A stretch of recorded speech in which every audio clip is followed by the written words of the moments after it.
Meus irmãos, abra aí sua Bíblia novamente, agora em Isaías, no capítulo 61. Isaías, no capítulo 61, para lermos esse texto de uma forma pontual agora e depois lendo tudo. Abra aí Isaías, capítulo 61, e você vai ler comigo aí da sua casa o versículo 9. Isaías 61, agora apenas o versículo de número 9, e depois citamos todo esse texto. Isaías capítulo 61, versículo 9, nos diz o seguinte: a sua posteridade será conhecida entre as nações, os seus descendentes no meio dos povos. Todos quantos os virem, os reconhecerão como família bendita do Senhor. E esta parte final que quero chamar a sua atenção essa noite. Todos quantos os virem, os reconhecerão como família bendita do Senhor. E nós podemos colocar aqui família feliz, família realizada. E nós podemos nos perguntar, à luz deste texto, o que uma família precisa para ser feliz? E talvez a resposta dessa pergunta possa ser um pouco tendenciosa pelos dias de tamanho consumismo que nós vivemos. E quando perguntarmos o que uma família precisa para ser feliz, talvez uma lista muito grande de coisas viria. E nós sabemos que a felicidade de uma família não passa pelo verbo ter, passa pelo verbo ser.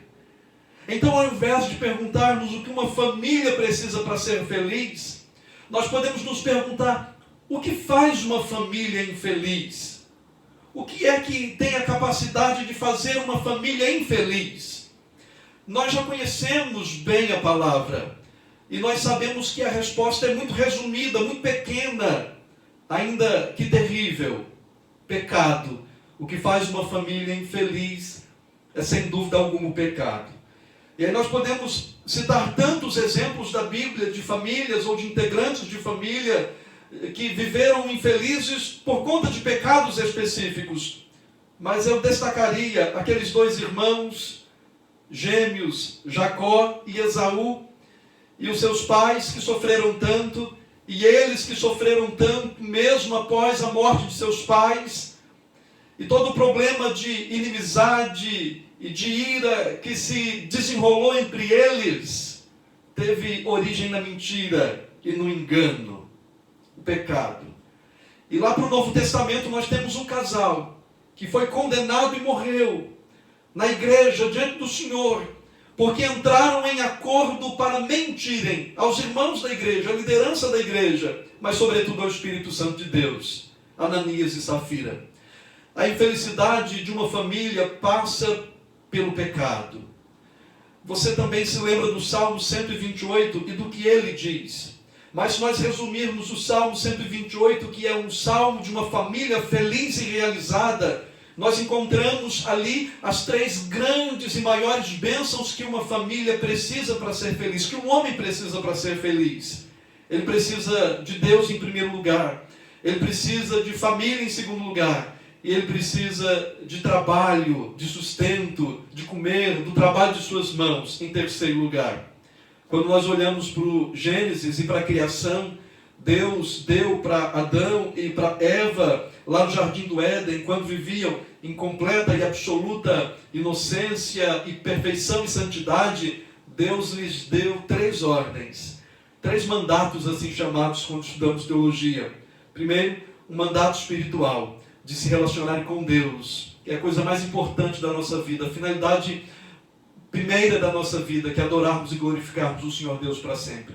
Deus também lhes deu um mandato social, de se relacionarem socialmente uns com os outros, e isso começou com o primeiro casal, com um homem e uma mulher, com uma família, com seus filhos, a família. E Deus lhes deu um mandato cultural, de administrarem o jardim, de cuidarem dali, de se alimentarem dali. E aí nós sabemos que logo quando o pecado entrou na história daquele jardim, daquele casal, todos esses três mandatos e ordens de Deus ficaram ficaram contaminados, ficaram maculados. Nós vemos que eles se esconderam de Deus, porque tiveram medo de Deus, tiveram vergonha de Deus. Nós vemos que eles começaram a se acusar mutuamente. Um casal que se amava e começou a se acusar mutuamente. E a terra passou a produzir cardos e abrolhos por conta do pecado do homem. Então, meus irmãos, é o pecado que produz a infelicidade. É o pecado que, danoso como é, que gera a morte espiritual, gera a morte nos relacionamentos. Mas então, nós já encontramos em Gênesis, e passando por toda a Escritura, a verdade de Deus restaurando, de Deus libertando do pecado, e depois de forma mais específica em Jesus e no seu ministério, na plenitude dos tempos, vindo para morrer em nosso lugar e nos salvar. E nós encontramos que essa salvação, que é de Deus e é para o homem, ela vem também para alcançar a família, para resolver o problema do pecado na família, e assim trazer felicidade. A mão da salvação de Deus nas Escrituras alcança a família. Isso é inegável, não temos como falar outra coisa.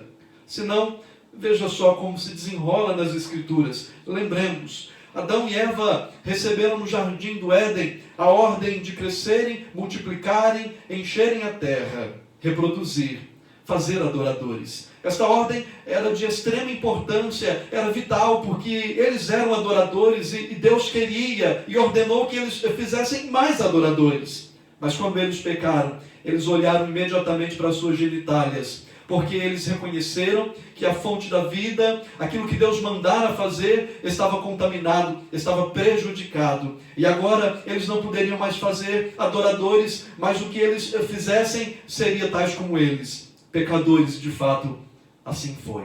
Mas quando Deus chamou Abraão e fez uma aliança com Abraão, Deus ordenou uma marca, Deus ordenou um sinal, o sacramento, a circuncisão. E a circuncisão era uma marca na genitália. Deus estava dizendo que aquilo que fora contaminado, que prejudicava o cumprimento da ordem de encher a terra de adoradores, agora estava sendo restaurado por Ele, numa aliança que Ele fazia com o homem, para resgatar o homem e para salvar o homem. Estava marcado e podiam de novo produzir adoradores. Quando Deus liberta Israel do cativeiro do Egito, uma das propostas indecentes de Faraó é que fossem somente os homens, mas as mulheres, as crianças ficassem. E Moisés foi muito claro quando disse: nós vamos todos, nós vamos com os nossos filhos, nós vamos com as nossas mulheres, nós vamos com os nossos rebanhos, nenhuma unha ficará para trás. A família tinha que ir toda para adorar. Quando chegamos no Novo Testamento e lemos em Atos capítulo 2, versículo 39, sobre o Espírito Santo, que é o aplicador da salvação, aquele que nos convence do pecado, da justiça, do juízo, essa promessa do Espírito Santo, diz a palavra do Senhor, é para nós, mas é também para os nossos filhos. E quando lemos em Efésios capítulo 5 até o capítulo 4, até o capítulo 6, versículo 4, quando Paulo fala de marido, de mulher, de pais e filhos, Paulo está dizendo que uma família inteira é alvo da graça de Deus, da salvação de Deus, da edificação de Deus para o serviço de Deus. Isso, meus irmãos, é um voo rasante por sobre as Escrituras para mostrar que salvação e família são conceitos inseparáveis nas Escrituras. E daí nós temos dois conceitos que se formam num só. O conceito da aliança e o conceito da família. E nós formamos um só conceito como a família da aliança. O texto que nós lemos de Isaías 61, e nós podemos lê-lo todo, e daqui a pouco faremos isso à medida que formos falando do texto, ele é um texto áureo para se tratar de salvação. Isaías é um profeta messiânico, é o profeta com mais conteúdo messiânico do Antigo Testamento. E há vários textos que são áureos para se falar do Messias e Jesus. E o capítulo 61, ele é especial, porque é exatamente o texto que o Senhor Jesus usou em Nazaré para dar início ao seu ministério. Jesus Cristo, no Evangelho de Lucas, numa sinagoga, pega o rolo do profeta Isaías, lê o profeta Isaías neste texto, e ele diz assim: esta profecia agora se cumpriu em mim, eu sou o cumprimento desta profecia.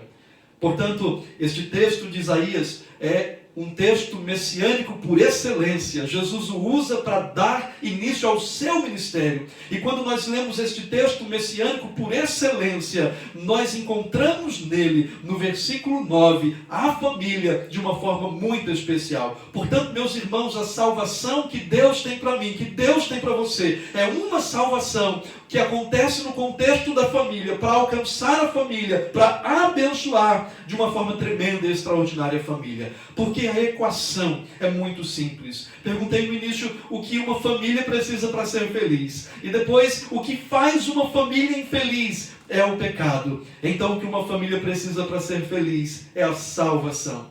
E a equação é tão simples desta forma. O pecado que afeta o homem, afeta também a sua família. Mas a salvação que transforma o homem, transforma também a sua família e a abençoa. Portanto, meus irmãos, o texto de Isaías é para abençoar o nosso coração. É para falar ao nosso coração de que Deus tem grandes coisas para fazer em nós e já está fazendo essas coisas e vai continuar fazendo essas coisas.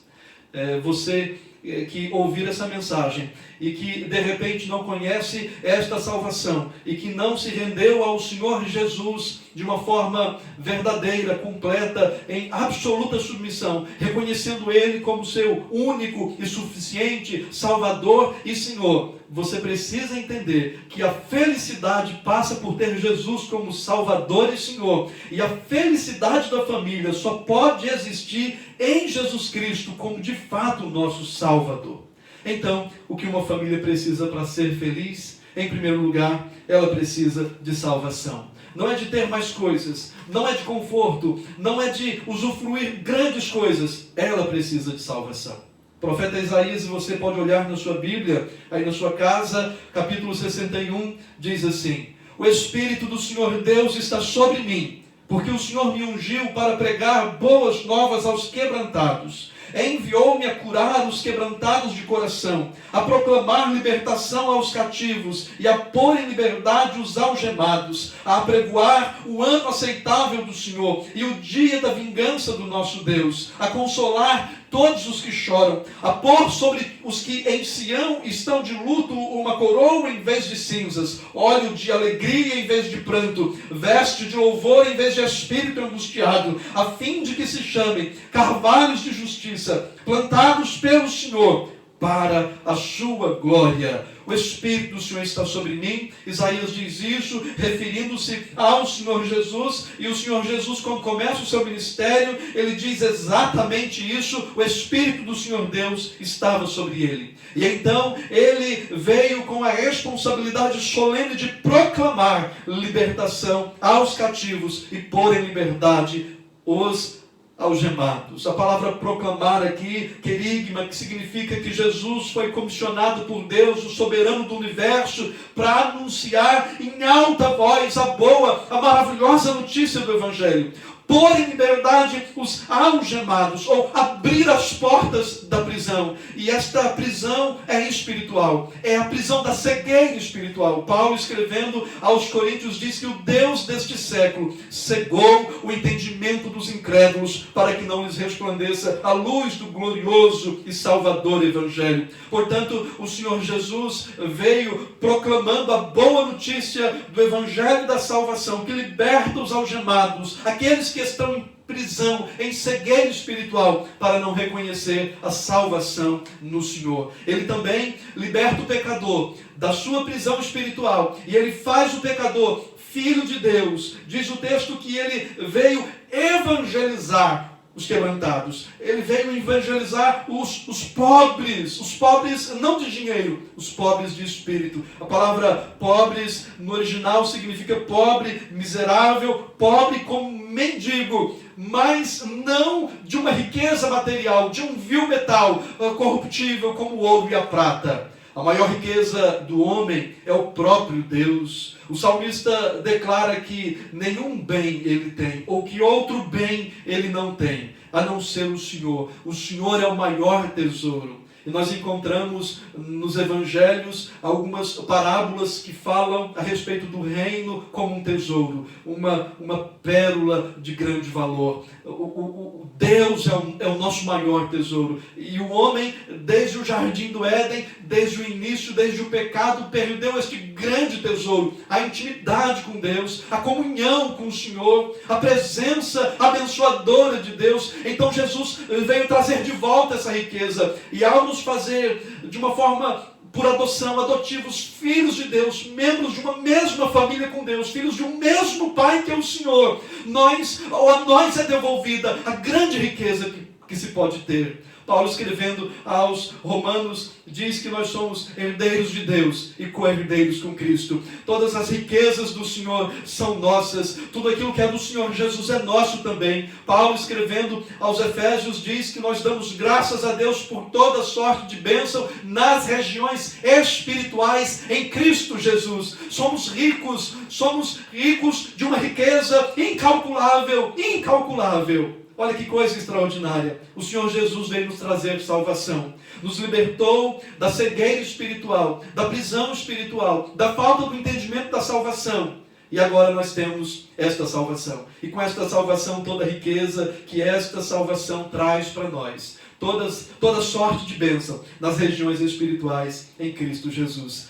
A família precisa ser salva no Senhor Jesus. O ter para uma família é de tão pouco significado. Em dias de tamanho consumismo, em que a felicidade é mensurada por coisas, por produtos, por aquilo que pode ser comprado, nós somos lembrados pelas Escrituras que a nossa felicidade passa pelo verbo ser e não pelo verbo ter. Então, a pergunta é como você está, como está o seu coração, é sua família, como está? Essa é verdade da salvação, é verdade para a sua família, é verdade para a sua casa. Essa mensagem precisa ficar gravada em nós, para nós, os nossos filhos pequenos crescendo, eles precisam entender essa verdade precisa ficar no coração deles, precisa impregnar a alma deles, precisa encher a alma deles, eles precisam ser conduzidos nesta verdade, o Espírito Santo precisa tratar com eles com este conteúdo, e nós somos responsáveis para colocar na mente deles, inculcar dentro da cabeça deles esta verdade da salvação do Senhor Jesus. Uma família precisa, em primeiro lugar, para ser feliz, para ser bendita do Senhor, de salvação. Mas o texto continua, e o Senhor Jesus nos diz, neste texto, que além de salvação, a família também precisa de santificação. O Senhor Jesus, quando começou o seu ministério, ele orou a Deus enquanto estava sendo batizado. Lucas, no capítulo 3, versículo 21 e 22, diz que enquanto Jesus era batizado, enquanto Jesus orava, o Espírito Santo desceu sobre ele, em forma corpórea como de pomba. E do céu uma voz se ouviu, o próprio Pai falando: "Este é o meu Filho amado." O Espírito Santo, diz Lucas, veio sobre Jesus em resposta à sua oração. E o texto então de Isaías que diz que o Espírito do Senhor Deus está sobre mim, para me ungir, para pregar libertação. Este texto cumpre-se em Jesus quando, orando no seu batismo, recebe o Espírito Santo sobre a sua vida, a capacitação do Espírito Santo para o seu ministério. Jesus realizou todo o seu ministério no poder do Espírito Santo, cheio do Espírito Santo. Mas Jesus também disse que para nós, para a nossa vida, para a nossa história, para a nossa vida cristã e para a nossa casa, isso também precisa ser verdade. Então o Senhor Jesus, em Mateus, nos ordenou que orássemos pedindo a Deus, batendo na porta, buscando, procurando, porque o Senhor Deus, que é um Pai bom, maravilhoso, de quem procede todo bem, nos daria boas coisas. O Evangelho de Lucas diz que a boa coisa que em resposta à nossa oração, o Pai dos céus nos dá, é o Espírito Santo. Os apóstolos entenderam isso, e eles estavam em Jerusalém, após a ressurreição do Senhor Jesus, reunidos, orando, e assim foi por dias, e assim foi por semanas, orando pelo cumprimento da promessa. O Espírito Santo que Jesus havia prometido, que viria sobre eles em Jerusalém. E em Atos capítulo 2, o Espírito Santo desce sobre a igreja, sobre uma igreja que orava, e uma igreja que orava pelo cumprimento da promessa, pelo enchimento do Espírito Santo, pela capacitação do Espírito Santo. E então nós temos Jesus nos Evangelhos sendo enchido com o Espírito Santo para o seu ministério. Nós temos a igreja em Atos capítulo 2 sendo preenchida, abastecida pelo Espírito Santo para o seu ministério. E Paulo escrevendo aos Coríntios, no capítulo 3, versículos 16, 17, e no capítulo 6, versículo 17, 1 Coríntios, ele diz que nós somos casa de Deus, nós somos santuário do Senhor, nós somos templos habitados pelo Espírito Santo de Deus. Isso era verdade para a igreja em Corinto, e isso é verdade para nós aqui em Barra de São Francisco, isso é verdade para a igreja do Senhor em qualquer parte do mundo hoje, em qualquer canto do mundo. Portanto, aí nós temos Jesus nos Evangelhos, nós temos a igreja primitiva em Jerusalém, nós temos a igreja no período do Novo Testamento, como a igreja em Corinto, mas nós temos hoje, nós também, o Espírito Santo que nos habita como povo de Deus. E nós assim temos acesso a todas as bênçãos do Senhor, cheios do Espírito Santo. Mas, meus irmãos, o que pode fazer uma família infeliz foi a pergunta do início: o pecado. Então, o profeta Isaías, para relacionar a importância do Espírito Santo na nossa vida, ele diz assim, continuando a partir do versículo 4 do capítulo 61. Edificarão os lugares antigamente assolados, restaurarão os de antes destruídos, e renovarão as cidades arruinadas, destruídas de geração em geração.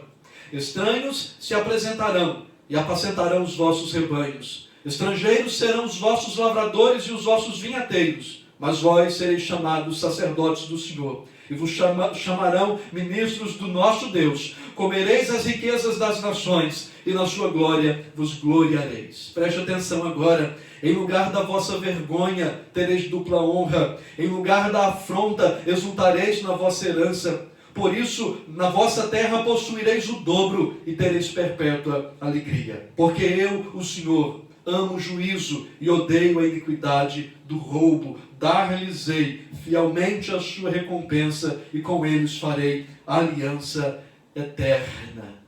É um texto que fala sobre o Espírito Santo. É um texto que fala do poder do Espírito Santo e do ministério do Espírito Santo. E neste texto de Isaías, o profeta Isaías destaca dois pecados: o roubo e a injustiça. E ao nomear estes pecados do roubo e da injustiça no meio do povo de Deus, ele está dizendo de todos os pecados que podem promover a ruína e a desgraça do povo de Deus. E ele, além de nomear estes dois pecados, ele nomeia as consequências destes pecados: afronta, vergonha, assolação, destruição, choro, luto, angústia. Porque o pecado traz consequências nefastas na vida do povo de Deus. Mais uma vez, que o povo de Deus é alcançado pelo Senhor Jesus e então feito povo de Deus. E sobre ele está o Espírito Santo que vem nos santificar, nos habitando de uma forma transformadora. Onde havia choro, onde havia angústia, agora há consolo. Onde havia cinzas sobre a cabeça em sinal de luto, de destruição, agora a coroa, um sinal de realeza. Onde havia espírito angustiado, agora tem veste de louvor, agora tem alegria, agora tem um canto feliz nos lábios. Olha só, meus irmãos, que o pecado é o que promove a desgraça e a infelicidade de uma família. Mas nós, salvos, remidos e perdoados pelo sangue do Senhor Jesus, habitados plenamente pelo Espírito Santo e por ele santificados, a realidade do pecado é afastada de nós. Olha, na salvação, a culpa do pecado é retirada da nossa vida. Nós não podemos mais ser culpados pelo pecado quando o Senhor Jesus nos salva. Nós então passamos da morte para a vida. Mas quando o Espírito Santo vai nos santificando, nós somos libertados do poder do pecado. O pecado que tinha um poder, que tinha um domínio sobre nós, não tem mais domínio sobre nós. E é por isso que Paulo que diz que agora o pecado já não mais tem domínio sobre nós, porque nós estamos debaixo da graça de Deus. Olha só, o poder e o domínio do pecado é retirado de nós. E então o texto de Isaías diz assim: em lugar da vossa vergonha tereis dupla honra, em lugar da afronta exultareis na vossa herança. Por isso, na vossa terra possuireis o dobro e tereis perpétua alegria. E de que dobro nós estamos falando, meus irmãos? Não é dobro de ter, não é dobro de possuir, não é dobro de acumular, não é dobro de ajuntar coisas. Este dobro é um dobro de bênção, é um dobro, é um excesso de bênção na nossa vida. E não há texto melhor para dizer o que é este dobro de que Deus está falando por meio do profeta Isaías, senão o texto do apóstolo Paulo escrevendo aos Romanos, onde abundou o pecado, superabundou a graça do Senhor. É santificação na nossa vida. A razão de afronta, de vergonha, de assolação, de destruição, de choro, de luto e de angústia serem a realidade de muitas famílias cristãs é de não ter uma vida plena na presença do Espírito Santo. E aí não experimentar o consolo, a alegria, a coroa, a veste de louvor. Meus amados, salvos para a santidade. O que uma família precisa para ser feliz? Salvação. O que uma família precisa para ser feliz? Santificação. Mas eu quero terminar citando uma terceira coisa que uma família precisa para ser feliz: vocação. Porque uma vez salvos e santos e santificados, nós precisamos usar isso de uma forma proativa e de uma forma produtiva. Vocação. O Senhor Jesus, diz o texto de Isaías, o Espírito Santo estava sobre ele para pregar libertação, para evangelizar os pobres de espírito. Quando começa o seu ministério, o Evangelho de Lucas, Jesus diz que de fato esta profecia dele cumpriu-se, achou o seu cumprimento. Mas quando termina o seu ministério, no Evangelho de João, Jesus diz para os seus discípulos a seguinte expressão: assim como o Pai me enviou, eu vos envio. João capítulo 20, versículo 21. Assim como o Pai me enviou, eu vos envio. E os apóstolos continuariam agora o ministério. E nós, depois dos apóstolos, agora continuamos o ministério. O Espírito Santo que esteve sobre o Senhor Jesus durante o seu ministério, que esteve sobre a igreja durante o seu ministério, e que está sobre nós em toda a nossa vida, é para ministério. E então o texto vai nos dizer que coisas extraordinárias acontecem porque nós resolvemos agir, porque nós resolvemos trabalhar. Preste atenção, a família está sendo destruída pelo pecado, causando geração, segundo Isaías, de geração em geração, causando destruição de geração em geração. Isaías 61, 4. O pecado causa destruição de geração em geração, capítulo 4. Mas a salvação que nos alcança abençoa a nossa posteridade e os nossos descendentes, nos fazendo família bendita do Senhor, versículo 9. Compare Isaías 61, o versículo 4, a assolação e a destruição, e a posteridade, e a descendência, e a família bendita do versículo 9. Compare Isaías 61, 4 e 9. Porque o versículo 4 trata a realidade do pecado, mas o versículo 9 trata da realidade de uma família salva e santificada e que agora opera na obra e no ministério do Senhor Jesus. E o ministério, a nossa vocação, ela começa aí onde você está, dentro de sua casa. Nós estamos no mês de maio, no mês da família, comemorando este mês em nossa igreja. E nós estamos literalmente dentro de casa. O único que está na igreja hoje sou eu, e ainda assim é aqui embaixo no gabinete. Mas todos vocês estão em suas casas. A igreja está em casa. E apesar do ajuntamento nos fazer tanta falta, nós continuamos sendo igreja. Mas a coisa preciosa disso tudo é que você está em sua casa. Porque o seu ministério começa dentro da sua casa. Todos quantos os virem, os reconhecerão como família bendita do Senhor. Que coisa extraordinária. O ministério, a nossa vocação começa pertinho de nós, começa dentro de casa, começa debaixo do nosso nariz, debaixo das nossas barbas. É assim que o nosso ministério acontece. Ronaldo Lidório, em um de seus livros, diz que ninguém pode ser bênção longe se primeiro não for bênção perto. E qual é o lugar mais perto onde nós temos para ser bênção, senão a nossa casa e a nossa família?